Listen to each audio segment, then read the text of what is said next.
assume everybody knows where cheese comes from, but how many of you know how cheese is made? Well, I brought you to the right place, and our episode today is just about that. There are many different kinds of cheeses, and there are many ways to make them, and today I'll show you one of them. So every cheese starts with good milk, and for this particular cheese we need a whole milk. The next step is to heat up the milk. We're heating milk to a lukewarm temperature.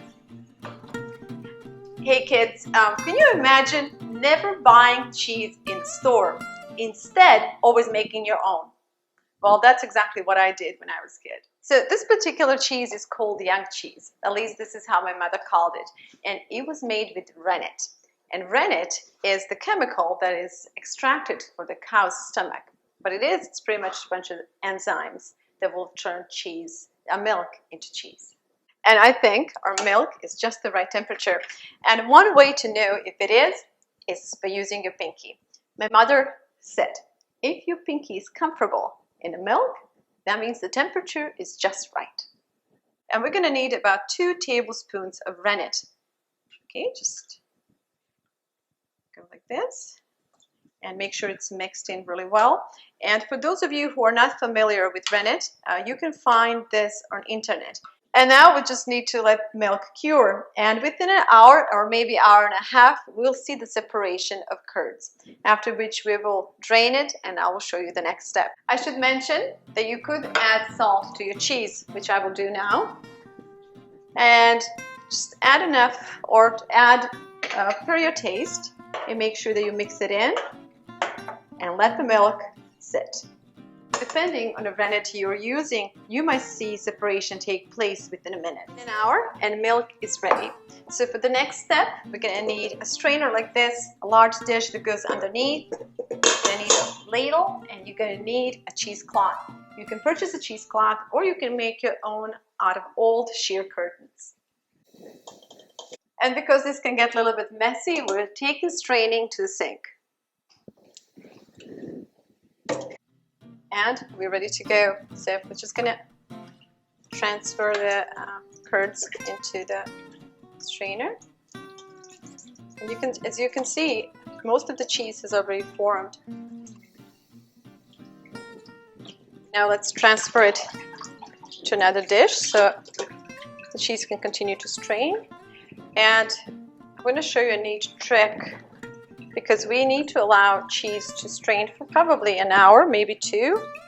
So I'm going to tie the ends like this.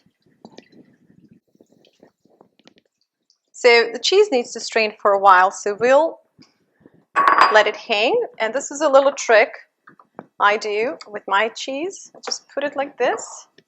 All right.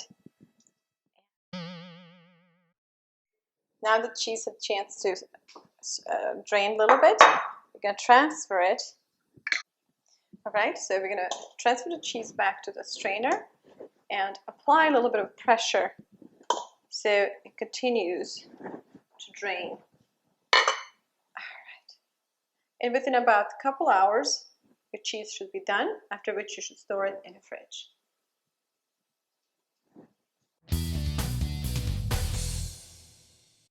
Let me show you what this cheese looks like. And here it is, the most exciting part. It looks beautiful. I love these little patterns. They remind me of my mom very much.